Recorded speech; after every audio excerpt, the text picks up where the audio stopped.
Welcome to Novara Live. I'm Michael Walker. As it's a Friday, I'll be joined later in the show by Aaron Bastani, and we have lots of massive topics to discuss. The Israeli Security Cabinet has agreed to the ceasefire deal that was announced on Wednesday that we've been talking about all week. We're going to look at the Biden legacy, how it will be remembered in terms of foreign policy, and how Joe Biden and his cronies are continuing to allow themselves to be humiliated by Benjamin Netanyahu. We're also going to talk about the Met Police attempting to ban tomorrow's pro-Palestine march, or at least sort of controlling where it can and cannot go. Hopefully I'll be speaking to Ben Jamal about that.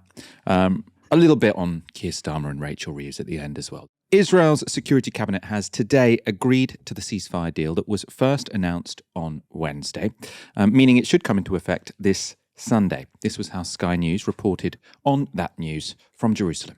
Clearly, there was talk earlier in the day that it wouldn't take place before Shabbat started, which is obviously sundown just after 5 o'clock here. But clearly it is, they are picking up the pace. It is going to happen. Now, we know that there have been warnings from a certain Donald Trump a short distance away in the United States saying this needs to be done before inauguration. And it looks like that will happen. Security Cabinet, it's been recommended. It has cleared. It's another step closer. The wider government, which is obviously a bigger meeting of cabinet ministers, they will almost certainly follow that recommendation, which comes from the Security Cabinet, and we will see the full ratification of this ceasefire deal. And a statement then from the Prime Minister's office now, after examining all political, security and humanitarian aspects, and with the understanding that the proposed deal supports the achievement of the war's goals, the Ministerial Committee for National Security Affairs recommended that the government approve the proposed outline. The government meeting will be convened later on today. The ceasefire that's been agreed by Israel's Security Cabinet doesn't mean, or that it's been agreed, does not mean there is a consensus inside Netanyahu's government. Itamar Ben-Gvir, Netanyahu's hardline national security minister, is understood to have voted against the deal. That's alongside the far-right finance minister, Bezalel Smotrich. And if they take their far-right parties out of government, it would leave Netanyahu without a majority. However, in the short term, that wouldn't necessarily collapse the government. That's because opposition parties have indicated they would support a minority government led by Netanyahu to oversee at least the beginnings of this ceasefire deal. That does leave questions about the longer term, and former Israel ambassador Alon Pinkas told Al Jazeera today that Netanyahu has three options. If indeed Mr. Smotrich and Mr. Ben-Gvir withdraw from the government, Netanyahu has three options in front of him. To have them still vote with the coalition, even though it'll be on a whisker, it'll be a very, very tight parliament, assuming that if the ceasefire falters and the war resumes, they will come back into the government. This is, I think, what he plans, this is his ideal scenario. The second is to reshuffle his government, to regard these two as if they left without any intent of coming back, and try and attract centrist parties into his coalition. I doubt that can happen, but it's a possibility. The third option is that this signals a major breakdown of the coalition that still ahead of it has different laws and budget and conscription to Orthodox Jews, and he knows he can't make ends meet here, and he's going to go for an election. These are the three possibilities in front of him. So I think that was very clearly laid out. So you've got option one, which that former ambassador suggested was Netanyahu's sort of favoured option, which to me does seem like the most likely, which is to say you go through these 42 days of phase one of the ceasefire, lots of hostages are released, and then at that point you say, you far-right parties, come back into the coalition, let's start this war again, let's get the gang back together and do what we were doing before. Now, for many reasons that sort of Daniel Levy was discussing on this show on Wednesday, that could be difficult. It might be that sort of once some hostages are released, there's increasing pressure to release them all. We obviously don't know what kind of pressure Trump is going to put on Netanyahu. We don't really understand what his game plan is yet. But that's one option for Netanyahu, to basically just sort of do these 42 days and then continue as he was, bringing back the far right into his cabinet, into his government. Option two is to say the far right have gone, let's sort of start a centrist coalition to try and attract the other parties in. Now, presumably that would mean a scenario where Netanyahu was sort of actually trying to implement the ceasefire in its sort of phase 1, 2, and 3. As I say, I'm a bit skeptical as to whether or not that could happen. The third option is an election. Important to note here, and what we've been saying throughout most of last year, is that Netanyahu was desperate to avoid a general election because he was quite unpopular. That was partly because he was the prime minister that oversaw the security failures that allowed October the 7th to happen.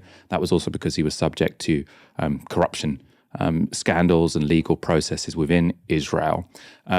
As far as I understand, something that has changed the situation here is what are perceived to be Israeli successes when it comes to Hezbollah, when it comes to Iran, when it comes to Syria, whereby in terms of the geopolitical situation in the region, many of Israel's sort of rivals and challengers have been weakened, and that has sort of raised Netanyahu's popularity within Israel. So that would make it more likely that he would go for an election now than he would have done, say, 6 months ago. Let's go to the shorter term, though. This is what we can expect to happen in the days after Sunday. So this is from The Guardian. Under the first phase of the deal, which is to last 42 days, Hamas has agreed to release 33 hostages, including children, women, including female soldiers, and men aged over 50. In exchange, Israel would release 50 Palestinian prisoners for every female Israeli soldier released by Hamas and 30 for other female hostages. The releases will be staggered. On Sunday, 3 Israeli hostages are expected to be released, followed by 4 more on the 7th day, and again at the end of each week of the ceasefire. So obviously, as has always been the case with these past ceasefires, the releases have been staggered. I suppose that's to give sort of both sides the motivation to continue with the ceasefire. According to the Israeli newspaper Haaretz, the list of Palestinian prisoners to be freed will be published on the Justice Ministry's website, along with the offences for which they were convicted, immediately after the cabinet approves the agreement. That's when the full cabinet agrees it. We've had the security cabinet agree it, the full cabinet has to as well. According to a copy of the agreement seen by The Guardian, 9 ill and wounded Israelis will be released in exchange for 110 Palestinians serving life sentences in Israeli jails. Men over 50 on the list of 33 hostages will be released in return for prisoners serving life sentences at a ratio of 1:3 and 1:27 for other sentences. Of course, the language here is contentious, isn't it? Because lots of people suggest this idea that it's hostages being swapped for prisoners is misleading, because they say many of the Palestinians in prison, or I suppose the vast majority of Palestinians in prison, haven't been subject to proper due process. So they can also be considered hostages. So it can be considered a swap of hostages for hostages, not hostages for prisoners, just to explain why that's contentious. The deal, Phase 1 of the deal, will also allow Palestinians displaced from their homes to be allowed to move freely around the Gaza Strip for obviously the first time in 15 months. Wounded people are also supposed to be evacuated for treatment abroad, and aid to the territory should increase to 600 trucks a day. Now, that's significant because it's above the 500 minimum a day that aid agencies say is required, and far, far above the actual amount of aid that has been allowed into Gaza over the past 15 months. So as this chart shows, there hasn't been a single day in the war when 500 trucks have entered Gaza, which, as I say, is the minimum that aid agencies say is necessary. And particularly shocking, I thought, the number has declined in the last 6 months. Right? Or on the majority of days, less than 100 trucks have been allowed into the Strip. The daily average for January so far has been 51 trucks. So when people talk about potential famines, that's why, right? The average number of trucks with aid going into Gaza is only a 10% of the number that aid agencies say is actually required. The end of the bombing, though, this is probably what's most significant, right? This cannot come soon enough. Israel's genocidal war has already killed at least 47,000 people, probably much, much higher. And even since the ceasefire was announced on Wednesday, Israel hasn't stopped the killing. The Gaza Health Ministry has said 88 Palestinians were killed by Israeli airstrikes in the past 24 hours. Another big issue, where will those who have survived hell for the past 15 months return to? Right, 70% of the Strip's buildings have been damaged or destroyed, with many homes now little more than rubble. Just an unimaginably appalling situation.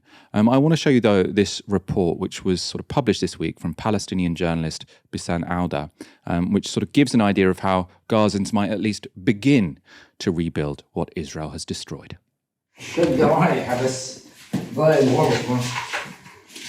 بمشي حالي فيه احسن منه كذا. انت الماسوره هذا الصبح برضه عشان قصه الحمام وبحط انا احجار بصفط احجار 6 مداميك بعدين بحط بطانيه وبقضي غرض يعني. فلسه انا بشتغل اول يوم يعني اخش الشقه لسه انظف. اللي خلاني ارجع المرمطه غرفه في داري احسن من قصر برا بالنسبه لي يعني.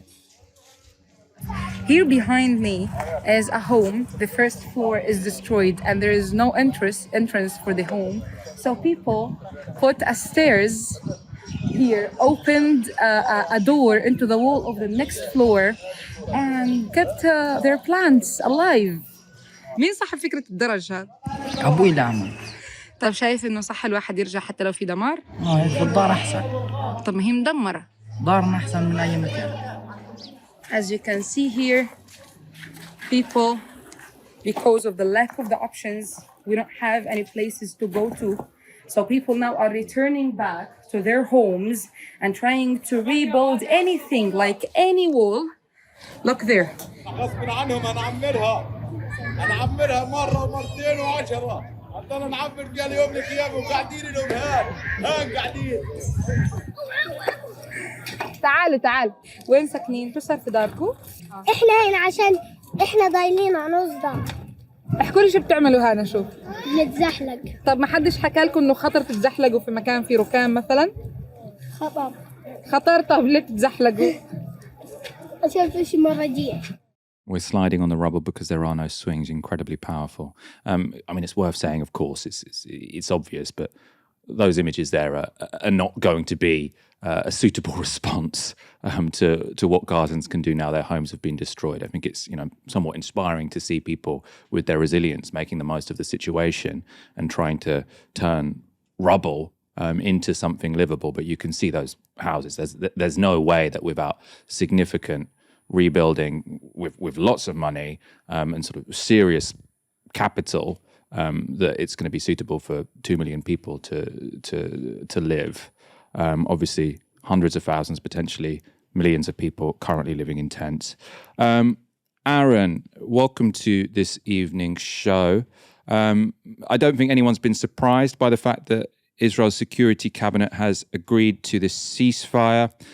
We haven't actually had you on the show since this ceasefire was announced, though. So I want to get sort of your initial thoughts on what we've seen today and over the past couple of days. Well, it's really hard to make out, Michael. As you say, there's an ongoing humanitarian disaster. Even with a ceasefire, you have at least 1 million plus people, close to 2 million really, who are completely in over their heads when it comes to access to electricity, clean drinking water, safe shelter, safe supply chains for food, clothes, the basic necessities of life, ability to access healthcare. And that runs all the way from young children to pregnant women to people in old age. And even though there is, quote unquote, a peace, or a negotiated peace settlement, however brief it may be or enduring, that doesn't stop the fact that there is this ongoing humanitarian disaster.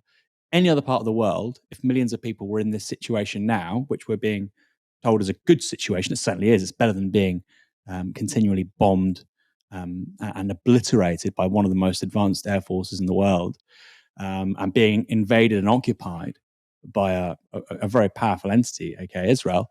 Certainly it's a better situation than that. But if you had a country elsewhere that found itself under this set of conditions, people would say we need to get aid in there as quickly as possible, administer as quickly as possible, rebuild as quickly as possible. And look, you're going to have lots of feel-good messages from the quote-unquote global community. When it comes to delivery, actually, you tend to see a pretty big lag. That may be more forthcoming from regional Arab powers trying to build their status and signal their virtue to domestic Arab publics, not least because people like the Saudis seem to want a renormalization. They were moving that way of relations with the Israeli government. It's easier to do that. You can undermine some of the criticisms from domestic audiences in regards to that if you are pumping tens, hundreds of billions into Gaza, which is what needs to happen. So that might be a source of hope for the people of Gaza. When it comes to aid from the West, I think that's highly unlikely. The likes of the Europeans, the Brits, the Americans, they talk a good game, they tend not to deliver. I want to just, we are going to talk about sort of Biden's legacy and Trump in a moment in more detail. I just want to put to you a question from Antonio Alvarez in the super chat, because this is a question which sort of is on lots of people's lips, I think. He asks, what are your thoughts on the origin of this pressure? Why did Trump supposedly apply pressure? Can't imagine he is a Palestine liberationist. Now, this is a conversation lots of people are having. How can it have been the case? It seems as if it was sort of Trump being a bit harsher on Netanyahu that allowed for this ceasefire to finally happen. Do you have a sort of initial sense of why Trump applied that pressure? Well, specifically, it wasn't Trump, right? It was this estate agent mogul Nepo pick of his. And, you know, we're told that actually those people can't do politics, they can't do diplomacy, they can't do statecraft. The people that can are the political elites, the insiders at Washington, the people who have been doing this for decades. Turns out those people aren't very good at this stuff, Michael. And actually just having a firm phone call with somebody and saying, look, crack on, when you're the world's unique, unipolar power, actually counts for something. Why did Trump do it? Who knows? I think really this presents such a massive problem, though, for Democratic elites, because people, as in 2020, were being told to vote for the Democrats to stop Trump, guilt trip them. One of the reasons why was, you know, if you really care about the people of Gaza, you want peace in Gaza and the West Bank, well, don't vote for Trump. Now, I'm not suggesting that Trump was the right person to vote for. Maybe you don't want to vote for either entity. But the fact this happened so quickly after a year plus of, you know, sweet words from Antony Blinken, I think really says a lot. And if you're a Democrat who cares about foreign policy, particularly Gaza, why on earth would you vote for them in the midterms? I mean, and this is an open question really to our audience. This question you just posed me was a result of a super chat. I'm putting this back to our audience. Why would you vote for the Democrats if you care about foreign policy issues? Let's say you think they're both as bad as each other when it comes to domestic economy. Reasonable position to take, actually. Not one I really subscribe to, but you know, I can see why you just wouldn't bother unless I had a great local representative. I wouldn't vote Democrat personally. I probably wouldn't have voted Democrat in the last election. I've said that before. People got upset with me. Here's why, right? The Democrats are not the angels they want to portray themselves as. There is some talk about Trump doing this deal because it's going to mean some kind of sign-off with regards to taking on the Iranians. That would make some sense. There has to be some element of a quid pro quo with Netanyahu and the Israeli government. That would make some sense. That's the most plausible conclusion, but that's just speculation. But I think for now, the politics of all this are the most interesting and important takeaway. Why on earth would you vote? Let's say you're an Arab American in Michigan, swing state. Those votes really mattered. Or Wisconsin, swing state, tiny margin of error. Why would you go back to the Democrats? What are they giving you when it comes to foreign policy? If that's something that really matters to you as a voter. It's now pretty clear the ceasefire agreement in Gaza, which eluded Joe Biden for over a year, was brought about by a change of strategy from Donald Trump. Now, we don't yet know what that strategy consisted of, right? It might have been Trump's envoys standing up to Netanyahu where Biden's people refused, or it might be that Trump offered the Israelis something the Biden administration wasn't willing to offer. We don't yet know. Either way, though, it's a humiliation for Joe Biden. However, even after all this, the outgoing American president is still defending who he calls his friend Bibi. Look, in fairness to Bibi, he's got a tough coalition too, man. He's got the most conservative cabinet of any Israeli prime minister ever. With that, did you have reason to believe that the prime minister was delaying agreement with a ceasefire for his own politics and with the political knowledge that a ceasefire would help your re-election campaign or Vice President Harris's presidential campaign? No, I don't think it had to do with it to help our campaign versus Trump. I don't think that was his calculus. But I do think he's in a position where, even now, it takes a lot of courage for him to take on that coalition he has, because they're going to vote him out of office tomorrow. Netanyahu is the guy who has repeatedly, stood up and spoken to the world and said, I don't care about a two-state solution. The Americans are always there saying, we're going to ask the Israelis to try and sort of follow humanitarian law, but we've got to, in the long term, get peace. We've got to get a two-state solution. Netanyahu just goes on TV and says, I don't want a two-state solution. That's crazy, right? Netanyahu is also the guy who, when Obama was president and Joe Biden was vice president, literally went to Congress to speak to the Republicans and say how crap the Iran deal was. Like, this is a guy who has shown zero loyalty, to anyone but himself, principally, but especially not to the Democrats, especially not to Joe Biden. Yet Joe Biden is still standing up and saying, oh, no, I don't think this was cynical from Netanyahu. I think clearly something else was going on. The idea that Netanyahu has shown courage and has stood up to the far-right members of his cabinet, right? The impression given there by Joe Biden, right, is that what Netanyahu would have wanted is to have a ceasefire a bit earlier, but you had these difficult far-right people. Well, if Netanyahu really wanted that, he could stand down, right? Or why is Joe Biden suddenly taking the political career of Netanyahu as being more important than 2 million Palestinians, right? I feel for the guy, maybe his coalition would have collapsed. Who cares, right? Why the hell is the American president sort of I suppose, giving someone credit for having clung on to power while committing a genocide? Obviously, Joe Biden's not going to call it a genocide. He did also in that interview actually say, I told him he shouldn't do carpet bombing. And then Netanyahu said, well, you did carpet bombing in the Second World War. And Joe Biden's like, I suppose that was a good argument. Right? It's completely, it's outrageous. It's also, I think, humiliating. Let's go on to Antony Blinken, Biden's Secretary of State, who has spent the past 15 months pretending he cares about human rights while continuing to cover for Israel. After the ceasefire deal was announced on Wednesday, he fielded questions from CNN's Christiane Amanpour. I know USG blames Hamas for its role in delaying, but I don't know whether you saw what Itamar Ben-Gvir said to the Times of Israel just over the last couple of days. He basically said that me and Smotrich have successfully prevented any ceasefire deals for the last year, and we still want to prevent this one. How do you react to that? And are you willing to agree that also Israel has held up what could have been the Biden ceasefire, which could have saved many lives many months ago? So should this have happened months ago? Yes. Could it have happened months ago? Yes. Were there occasions when each side did things that made it more difficult to get this over the finish line? Yes, including Israel. But predominantly, it's been Hamas. And certainly in the last few months, Hamas had refused to engage.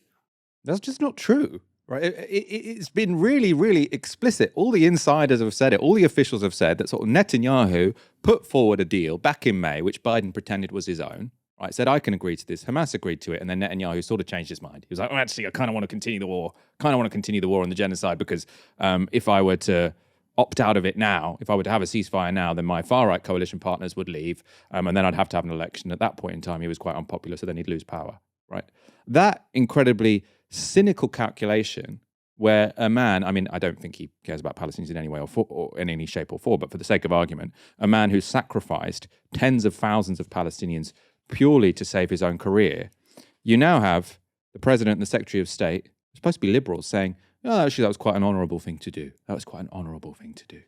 Brave. Aaron, what explains this? Because I know people talk about Joe Biden having had a sort of long-term loyalty to the state of Israel, right? He's a Zionist, sort of. If you sort of look at his comments from the 80s and 90s, he is someone who really believes in sort of the Zionist ideal and that sort of Israel is this brilliant place and seems to have maybe some low-level racism about Arabs. But they seem to almost be sort of portraying a personal loyalty to Netanyahu, someone who has shown them nothing but public and private disdain. It's just difficult for me to fathom. And it would be, it'd be funny if the consequences weren't that they've allowed a genocide to go on for the past 15 months. Yeah, the tens of thousands of deaths at the very least could have been avoided. Right? And we're not talking about people who are elderly or, would be critical danger, would be facing, a critical situation. We're talking about literally newborn children hours, days old being killed. That wouldn't have happened. I've said already about how this idea of the Democrats being the good guys, I mean, that has disintegrated. That has disintegrated as a kind of cultural meme and a means by which to pressure people to vote for them, which is quite effective, by the way. They do it because it works. I just don't see how you get to do that anymore. In the case of Biden, I'm not saying this flippantly, by the way, Michael, you're saying why do they seem to have this sense of personal duty, obligation, deference, even now to Netanyahu? I think in the case of Biden, it is possibly because the man is brain damaged, right? I'm not saying that to be funny or to get a chuckle out of him, because this is not funny. We had a president in office who was uniquely, I believe, physically and intellectually incapable of having a job of that importance. And I do think, take away the politics of this, even if Anthony Blinken was the president, even if Peter Buttigieg, I'm not suggesting a more progressive president, was in the Oval Office, I think there may have actually been a different response. I think Biden's lifelong commitment to Zionism, that default setting, combined with his age, and I think clearly his intellectual ineptitude, I simply don't think he's there. In a way, you can't judge somebody. Of course, I am going to judge him. He's responsible for tens of thousands of people dying when they could not and should not have died. It's in a way, it's hard to judge him because, he shouldn't be in that situation. A man who can't complete sentences, who confuses his sister for his wife, should never have been the president. In the case of Blinken, it's very different. Blinken is a very intelligent, competent, he's certainly all there, person. And he's, again, been viewed by people in the Beltway and around Washington as kind of one of these liberal Democrat softies. Well, he's clearly anything but. And I think, Michael, in the case of him and other Democrats, of course, there was that famous cavalcade of Democrat activists sneering, laughing, jeering, literally putting their fingers in their ears when they were being confronted by activists. I'm not even going to say pro-Palestine activists. They were just peace activists.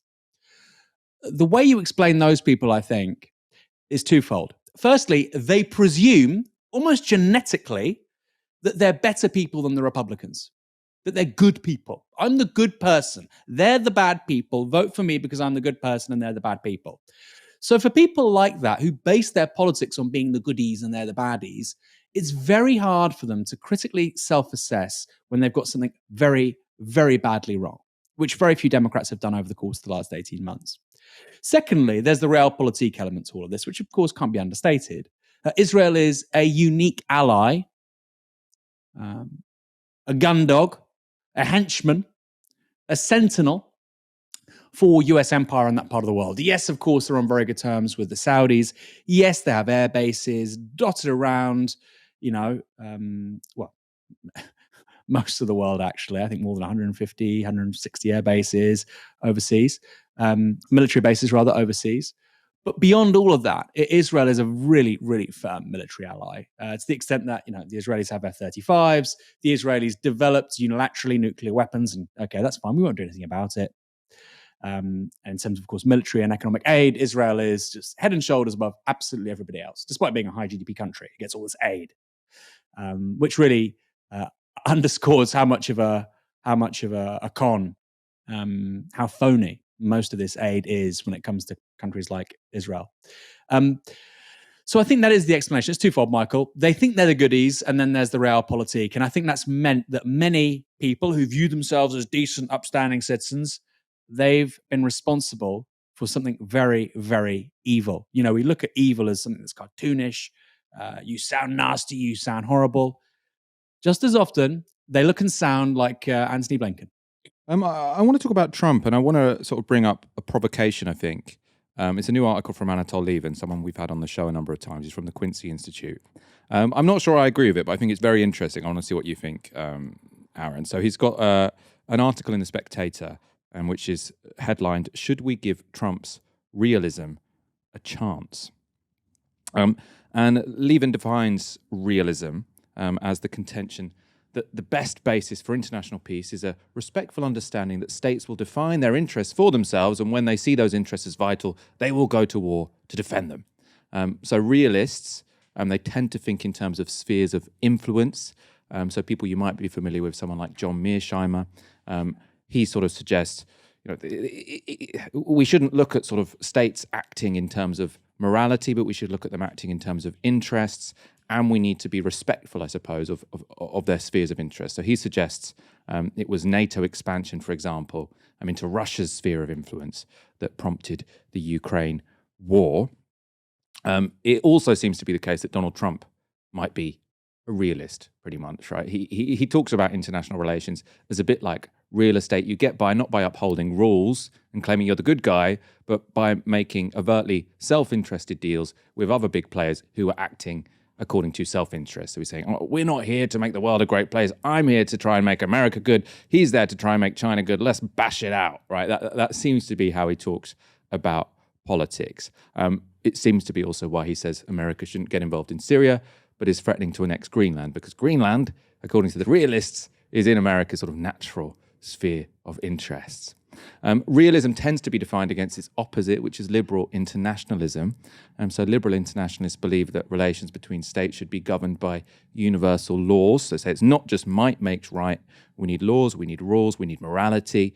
Now this is the rules-based order, and we hear Western leaders constantly talk about. So say we need to defend the rules-based order. The issue with that is how it works in practice. This is from that article from Anatol Lieven, which I think is really interesting. So he says, it is hardly as if the US liberal internationalism of recent decades has been successful in preventing wars, reducing international tension, or even, outside the former Yugoslavia, ending humanitarian catastrophes. On the contrary, it has contributed to a number of catastrophes. This is, of course, largely due to the recalcitrant international realities, but it is also because liberal internationalism became completely entwined with the Wolfowitz Doctrine of 1992, adopted to a great extent as the standard operating procedure of every subsequent US administration, whereby the United States should be the sole hegemon, not merely in the world as a whole, but in every region of the world. Now, Paul Wolfowitz, he's a neoconservative international relations scholar. He served under a number of Republican presidents, including George W. Bush.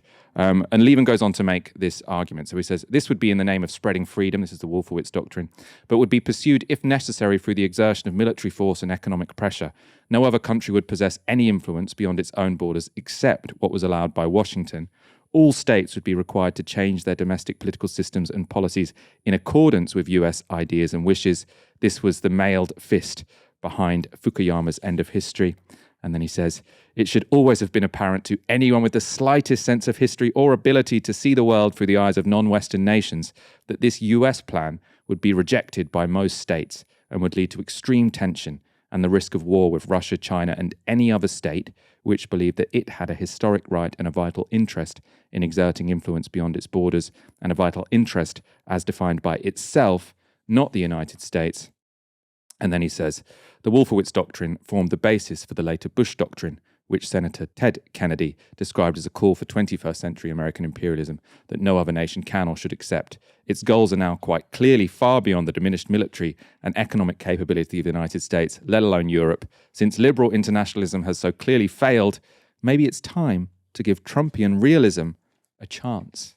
Now, I should say, Lieven isn't confident the Trump presidency, realist or not, will contribute to world peace. He said it would depend on Trump being willing to understand and respect the vital interests of other major states. We definitely can't take that as a given.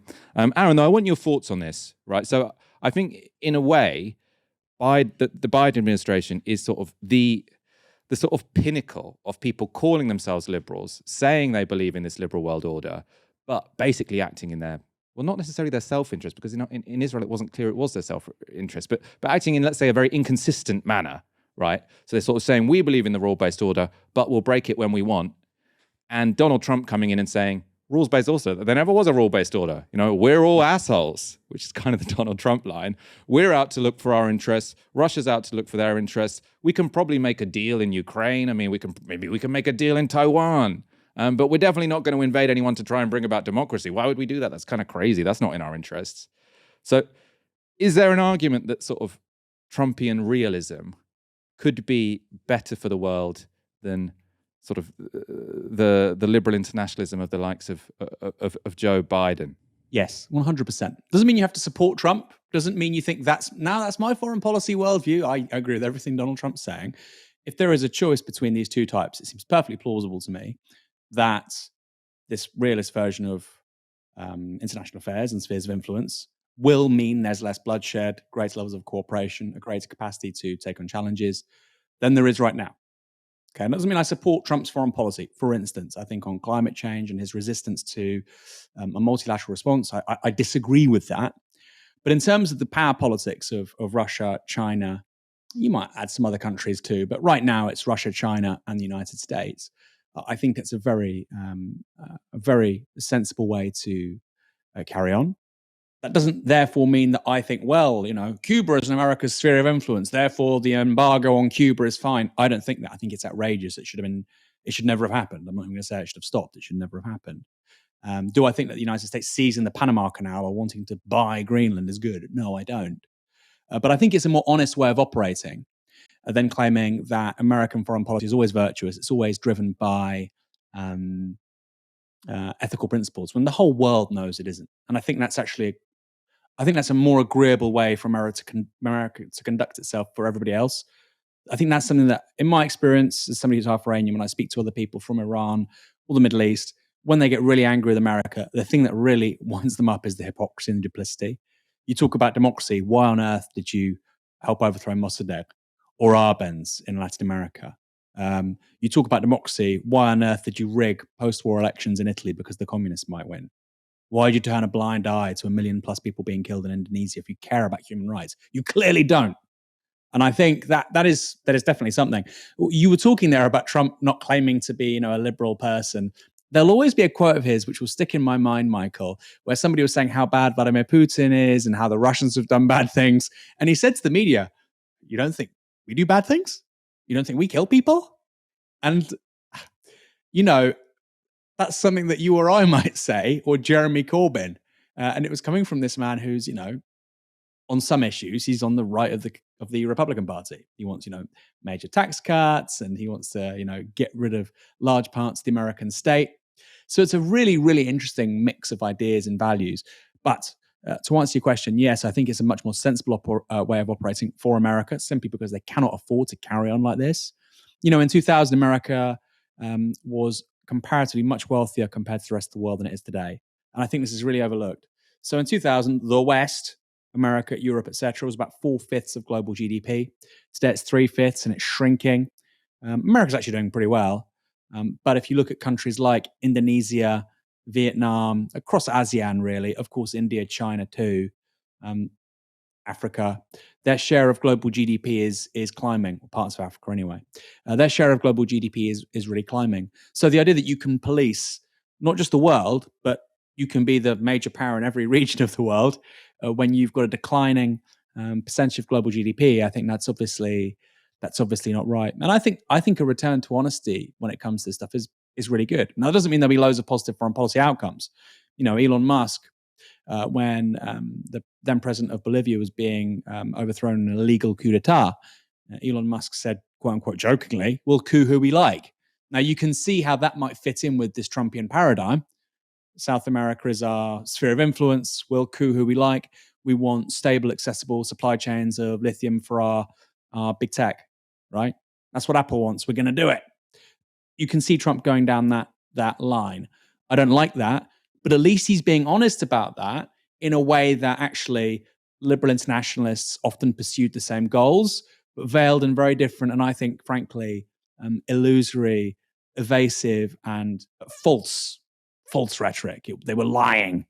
And the strangest thing of all, Michael, is that, European liberals believed it. European ruling elites believe this stuff more than anyone, right? You talk to the West Wing addicts that are on the Labour Party right. They've got their equivalents, of course, elsewhere in Europe within the German SDP. I'd say the French Parti Socialiste, but it collapsed. It came back to life a little bit, but it's still not really there. They are more addicted to this vision of American power being so benighted than anyone else, even more than the Americans.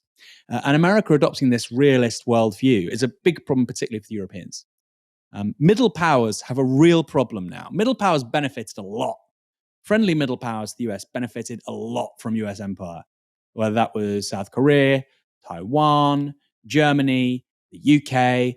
That's now changing, right? Because the United States, as a result of that liberal interventionism, that liberal internationalism post-war, was willing to effectively underscore the costs of their security and contain the big regional powers. In the case of Europe, Russia. In the case of East Asia, China. So Japan, Taiwan, South Korea, Germany, the UK, these countries are now going to have to really rethink their security policies, their foreign policies, their industrial policy. And I don't think they're ready for it. You know, Keir Starmer's talking about Britain becoming an AI superpower. He has no idea what he's talking about, right? He has literally no idea what he's talking about. In terms of the semiconductors, the integrated circuits that go into all of our gadgets, the computer screen you're watching on this right now, the technology we're using to process and upload this video, Michael, all of the integrated circuits behind that basically are built in East Asia, virtually all of them, the foundries. Now, they're mostly designed by US, South Korean, Japanese companies, but they're built in Taiwan, in South Korea. There's one company that also designs chips, ARM, which is a British company, but it's quite unusual. The Europeans just have no grip on this stuff, right? So we're used to a very affluent, high GDP lifestyle. We think we're at the forefront of technology. Well, without those foundries and without that know-how, we are dependent on supply chains that hitherto the United States has guaranteed. So like I say, Michael, and this is particularly pertinent for Europeans, without the US and without this 60, 70-year thing that we presume was normal, but which now seems to be coming to an end, we're in big trouble. And we've got to rethink a lot. And I don't think our political elites are ready for that. And this is really encapsulated for me with the Elon Musk story. I don't like Elon Musk. I think he's a bad guy. He shouldn't be intervening in European politics. I don't think somebody with that kind of money is healthy for democracy. In fact, I think somebody being worth $450 billion makes democracy functionally impossible. You should not have that much political, economic, and social power concentrated in one person. But the response of European politicians and some of the European media to Elon Musk, I think, is done to evade and undermine and obscure the deeper point, which is that they're fucking useless. They're fucking useless. The fact that one guy in the US worth this much money can make the whole of you look like clowns and can actually diminish you to your own electorates, 500 million people in Europe, and you've allowed that to happen over the last 30, 40, 50 years, you're the idiots. You're the idiots. So I think middle powers, like I say, particularly in Europe, they are not ready for this new world. But, you know, there's an argument to say it's better than what went before. Since October 2023, the Palestinian Solidarity Campaign has organised 23 major protests to end the war on Gaza. They have another one this Saturday, but it will be the first time their route has been blocked by the Metropolitan Police. The police announced last week they were banning the pro-Palestine march from gathering outside the BBC headquarters. The reason cited was that broadcasting house is near a synagogue. They said they were using the Public Order Act to prevent the rally from gathering at the area, as they said it risked causing serious disruption to the nearby synagogue on the Sabbath. This was the response from the Palestinian Solidarity Campaign at the time. They said the Palestine Coalition rejects the implication that our marches are somehow hostile to or a threat to Jewish people. The Met Police have acknowledged there has not been a single incident of any threat to a synagogue attached to any of the marches. On Tuesday this week, the PSC then announced new plans for the protest. So they said new start point, Whitehall marching towards BBC. So instead of starting at the BBC, they'll march towards the BBC. However, the police haven't accepted that. So yesterday, the Metropolitan Police posted this. Our position on Saturday's PSC demonstration has not changed. We have set out a route for people to exercise their right to protest, and that is the route they should use. Anyone intending to take part in the demonstration is urged to note the following. And then they say, the only permitted form-up point is Russell Square, not Whitehall, Portland Place, or any other previously advertised location, Portland Place being where the BBC is. And they say, anyone who tries to form up elsewhere will be in breach of the conditions and may face arrest. And they say there will be no march to or towards the BBC. The only permitted route for this protest is from Russell Square to Whitehall. And then they sort of say a few more things there. You can see there's obviously a big standoff. PSC and the police saying very different things. To discuss it and to discuss the latest, I'm joined now by Director of the Palestine Solidarity Campaign, Ben Jamal. Thanks for bearing with us, Ben. Can I get you to give us an update on the latest here? I know you've been in discussions with the police. What can you tell our audience? the police were indicating that no protest would be allowed to take place that was not at Russell Square on and the only designated route of any march was from Russell Square to Whitehall.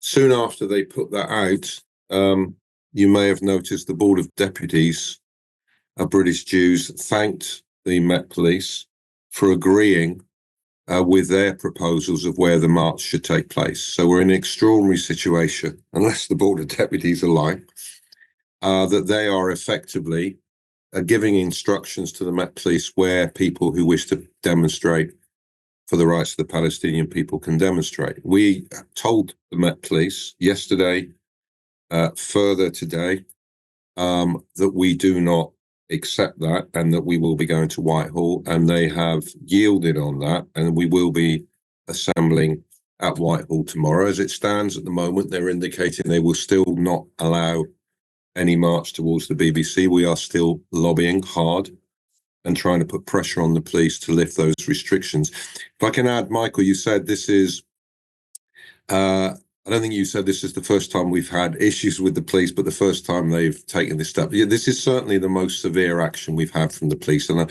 I can give you a bit of context on that if that's helpful. One thing it's worth saying is this: not all protest groups involve themselves in any discussions with the police. We are not naive about the role the police play, but we've always taken the view that when you are leading marches that are sometimes, the biggest march we've done in this cycle has been over 1 million people, November the 11th last year. Every march we've done has had at least 100,000. You need to be able to navigate people safely. You need the roads closed. That needs agreement with the police. You need to be able to put a stage up so that actually we can communicate with people. That requires a road to be closed. And sometimes the police have legitimate issues. Sometimes they say, well, you're planning to go this way. Are you aware there's a huge carnival going on or something like this? That process has been utterly torturous. And so up until, I think, December, we noted that we had not had a single route agreed by the police without an attempt to put obstacles, and we'd had to keep going back. And eventually, each time they'd sort of yielded because the obstacles were always entirely spurious. This is the first time they've gone as far as they have. There are very clear reasons for what's going on and what the shift is, but the rationale used on why we cannot go to the BBC is entirely illegitimate and entirely spurious.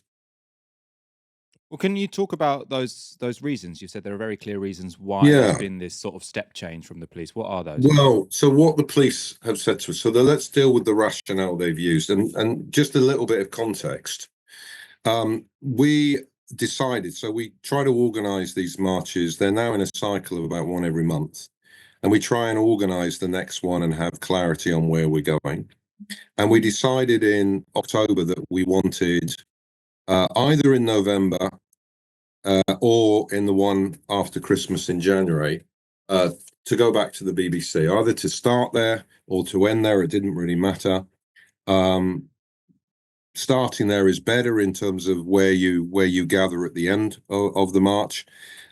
Reasons being the growing concern about the complicity of the BBC in terms of how it's reporting the genocide. And I think your viewers will be aware of the recent investigation by Owen Jones detailing the level of BBC complicity. And the police at that time said, well, you want to go there on November the 30th. You are aware that is the day after Black Friday. It's going to cause major disruption in the centre of London, affect shopping, etc. There'll be thousands and thousands of people down Oxford Street, Regent Street. It'll be chaotic. And we said, fine, it doesn't matter if it's November or January, we'll go in January. We reached an agreement by that. We announced it with the police's agreement on November the 30th.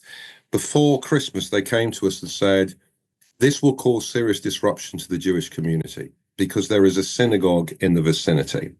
The synagogue is not on the route of the march. It's 6 minutes away north of the BBC. It's not on a route that anyone assembles on for the march. We said to the police, what's the evidence of any threat, any incident of threat, harassment to anybody in a synagogue during the cycle of marches. They admitted there wasn't any, but they said, we've been told by the Jewish community that people feel harassed and they don't need to provide evidence of whether they actually are being harassed, which I believe is a nonsensical argument. What they effectively said to us was, you cannot do this on a Saturday, you can do it any other day of the week. We then decided to reverse the route. As I said, it didn't matter which way round. We don't accept there's any threat to a synagogue, but we went back to the police and said, we're now going to be arriving at the BBC at 3 o'clock. The synagogue services, the central service that's been cited by all of those trying to create evidence that people are unsafe in synagogues, ends at 1 o'clock. So the police said to us, yeah, but they've got to be able to get out of the synagogue. We said, well, that gives people 2 hours to exit the synagogue, but there isn't any threat anyway. But even if we accepted that, there's 2 hours. Then we started to get all sorts of spurious reasons. Well, we don't think it's a safe place to rally in Langham Place outside the BBC. It's very small. And we said, well, lots of people have done it before, but fine. We'll go to the top of Portland Place. Anyone who knows the area, that's a very, very long road. So you can have a big gathering there. Then they said, well, no, that would disrupt people's ability to get to their cars. We'd have to close the road off and they wouldn't have access to the cars. Now we said, well, look, 2 things here. Every place we go to march, any place anyone goes to march by agreement with you, you have to close the roads. So that holds for anywhere in London if you're using that as an excuse. But secondly, you're saying that we can demonstrate at the BBC on any day of the week apart from a Saturday. Why is the parking not an issue Monday, Tuesday, Wednesday, Thursday, Friday? So there is no rationale. And basically what they've said to us, and in the pertinent meeting then, at the end of it, I said, just so we're clear about this, what you're effectively saying, because your restrictions last for the whole of the Sabbath, all of Saturday, is that the pro-Palestine movement can no longer protest at the BBC on a Saturday, no matter what time of day, no matter if there's a synagogue service going on, because that's disruptive to the Jewish community.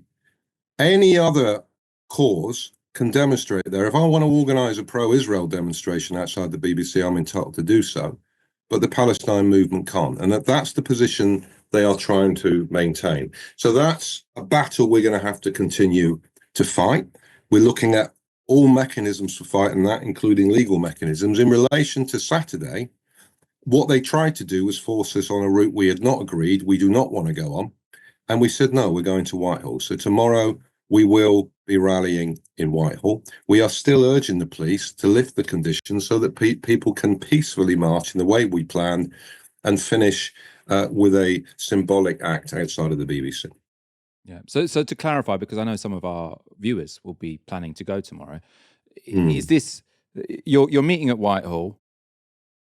Don't change their mind. This is going to be a stationary rally, but if you can persuade the police to allow for the demo to go to the BBC, it will continue to the BBC. Is that sort of your current position?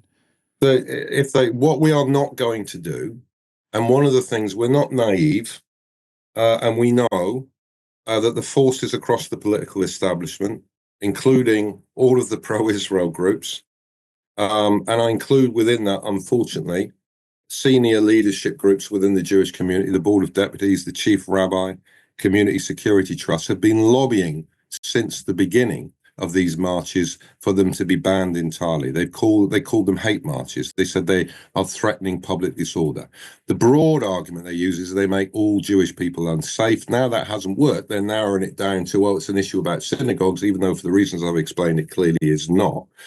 And we know what the strategy is, to try to provoke people into a confrontation with the police, try to create a scene of disorder, so the government can then say, I think one of two things. One, we now have the grounds to step in and say, these marches are causing major disorders, we've got the grounds to ban them. Or, and I've had it put to me, this is speculative, that the Starmer government feels under immense pressure at the moment from forces on the far right, from people voting for reform and the growth of reform, of the narrative that it is two-tier care, unusually hard, unnecessarily hard on far-right rioters. And it's looking for an opportunity to show, well, we're going to be really hard and arrest lots of people who are marching in solidarity with the Palestinian people. So as organisers, we are going to safeguard against that. We didn't want any confrontation with the police, but we also want to make clear that this is a threat on our rights, but on the broad rights to protest, and we don't simply take that lying down. And that's the way we're trying to safeguard this. So we will have a rally tomorrow. We hope. There are still political pressures being applied. I'm not confident at the moment, if I'm honest, that at this late stage the police are going to back down.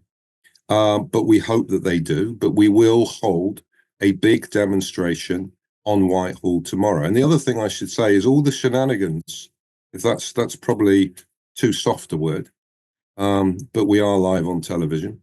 But all of the actions of the police have also sowed immense confusion and increased the likelihood of disorder or people innocently violating conditions. You know, some people may go to Portland Place because that's where we originally advertised, or go to Russell Square and have all sorts of confusion. That, I think, is also part of the strategy. So it's not acceptable. But also, I think our fundamental message tomorrow, our right to protest is crucial, but we're rallying tomorrow in the context of a ceasefire about which we feel and share the immense relief of the Palestinian people.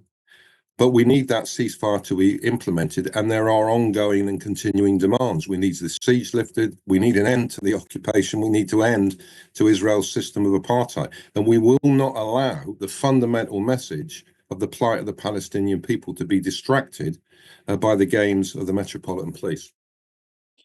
Benjamin, that really, really interesting context, and I think very sort of persuasive description of the strategy of the Palestinian Solidarity Campaign in the face of what do seem like very underhand tactics by the Metropolitan Police. And thank you so much for joining us as ever. Good luck tomorrow. Thanks, Mike. It sounds like you're on the right track in terms of how to handle this. Yeah, I hope to see you there. Keir Starmer is having a tough time politically, and he's done what every Prime Minister since 2022 has done when times get tough in Britain. He's visited Ukraine, and he's posted this video. Just finishing the day here in Kyiv, which has been an opportunity to be really clear that we must continue our support for Ukraine and make sure that Ukraine is in the strongest possible position. And that was the subject of the discussions I had with President Zelensky earlier today.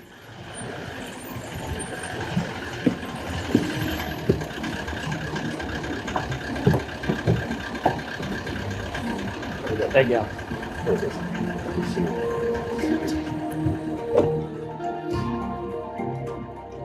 We've had the chance to sign a 100-year partnership between the UK and Ukraine. This is a real sign of intent. It's the first of its type.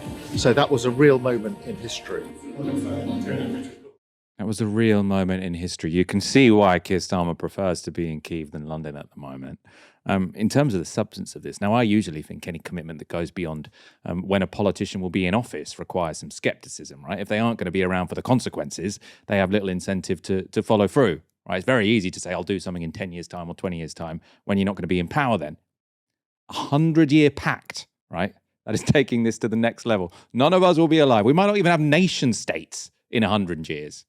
Right? Ukraine hasn't been an independent nation for more than sort of 25 years after the fall of the Soviet Union. It was before as well. So this idea that we can sign a 100-year pact with anyone is just completely ridiculous. It wasn't just, though, the future of Ukrainian-British relations that Starmer was talking about, though, in Ukraine. He's also found the time to speak with The Sun's political editor, Harry Cole, in Kyiv, and both looking very serious there.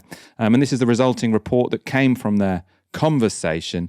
Fighting words, I've got the balls to take an axe to Britain's benefits bill. We'll be ruthless with cuts if needed, vows Keir Starmer. Fighting words, we'll be ruthless with cuts.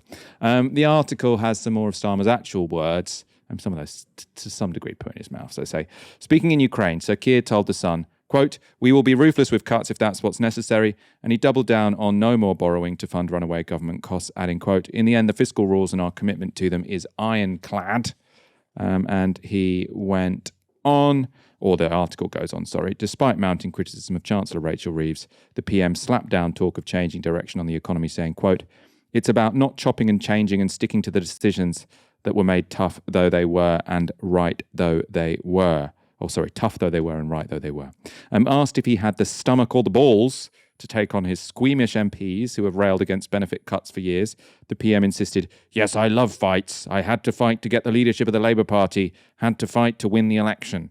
This is not so forced. Obviously, the Sun then get the headline of Keir Starmer says he has the balls to take on Labour MPs. They did kind of put that word in his mouth because they just said, "Do you have the balls?" And he said, "Yes." But anyway, while Keir Starmer was attempting to develop his image as a street fighter, Rachel Reeves has been busy on the BBC doubling down on her favoured persona as a scrimper and saver. You said last time you were on Political Thinking that your mum kept every receipt because she wanted to check that every single penny added up. It wasn't just because she wanted to check, she needed to check. We didn't have loads of money. We weren't poor. My mum was a primary school teacher, as I said. My parents split up when I was at primary school. So we didn't have loads of money. And so she needed to make sure that everything that she was spending, she could afford.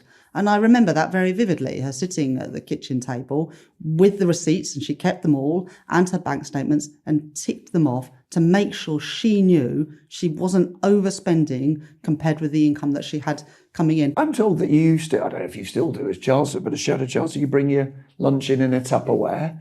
If there were leftover pastries from a meeting, you'd save the pastries because you didn't want waste. Is that the person that the Iron Chancellor Rachel Reeves has become?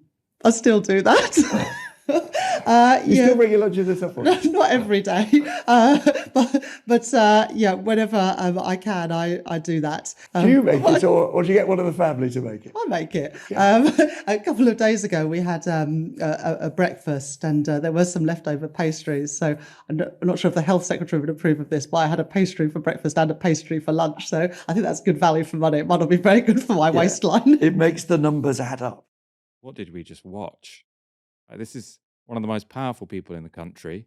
Right? She's controlling what is going to be the economic future of this country over the past 5 years. I used Tupperware and then I had 2 pastries. And then Nick Robinson, like the BBC's most serious interviewer. Oh yeah, do you take in Tupperware? Do you make it? Do your family make it? What? Who is this for? Like what? This is funded by, I am a believer in the BBC. I think it should exist. I don't begrudge, the license fee. I pay it. I don't, I can see why some people begrudge it, but I don't begrudge it. But I don't want it spent on Nick Robinson sort of laughing with the Chancellor about whether or not her family makes her sandwiches, which she puts in her Tupperware. I suppose on the economic issue, that anecdote came up in the context of Labour's stated task of making tough decisions, including cuts.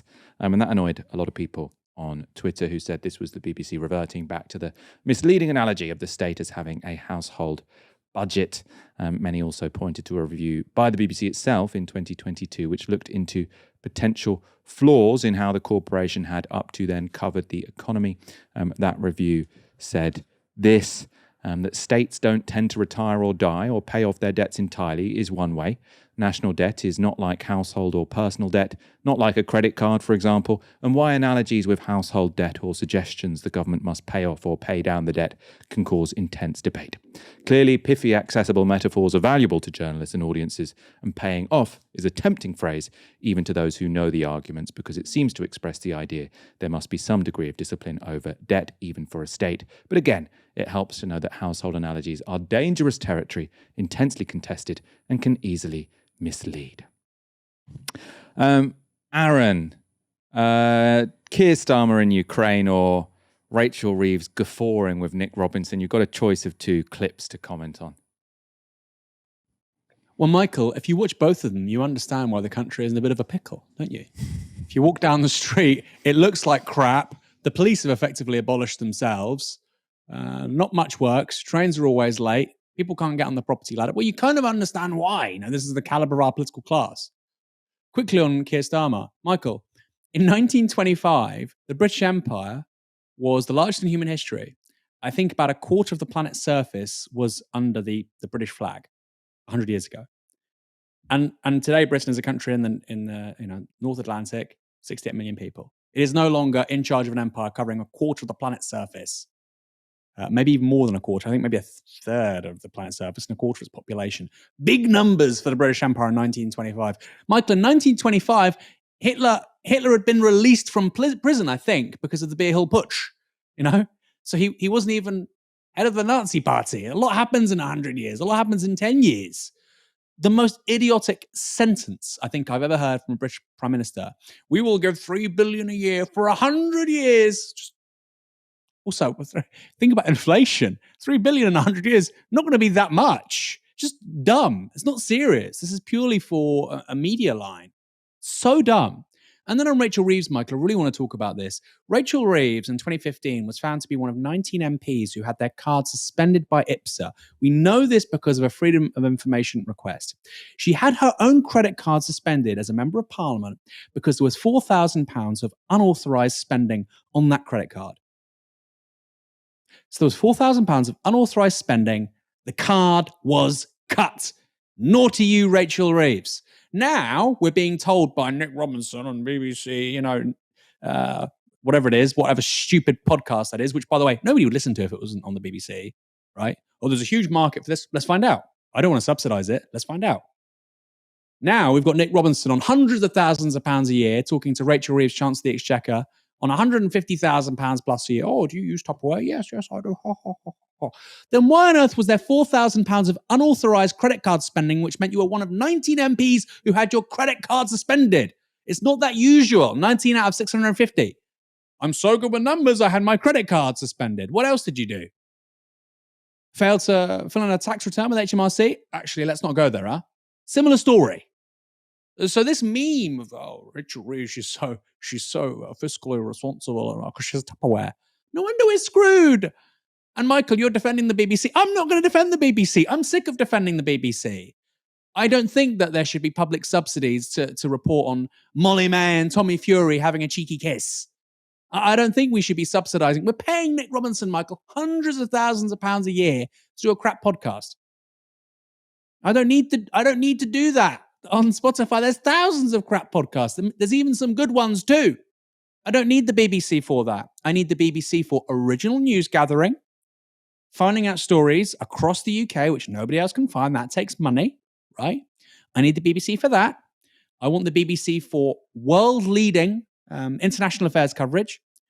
And I quite like Wolf Hall. I don't think that the BBC should be doing little puff pieces for Rachel Reeves about how many ham and cheese croissants she took for lunch. Stupid. And I'm somebody who historically has really believed in the BBC. I have to be honest. I believe in public service broadcast. I think we could slim it right down. Sorry.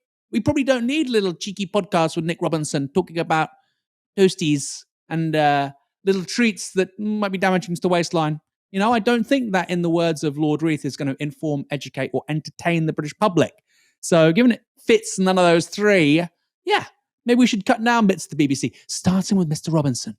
I suppose in their defence, they'd argue that podcast was very cheap to make. Right? So it is the news gathering that's the expensive stuff. But yeah, it potentially undermines their legitimacy. It definitely makes me feel a little bit less warm towards the organisation. Aaron, let's wrap up there. We've got to let our producers go home on this Friday evening. We've been keeping them late. We've been doing that a lot this week. I'm sorry, guys. Aaron, thank you for joining me this evening. My pleasure, Michael. Of course, if people want to support our work, go to novara.com/support. Links in the description, I hope.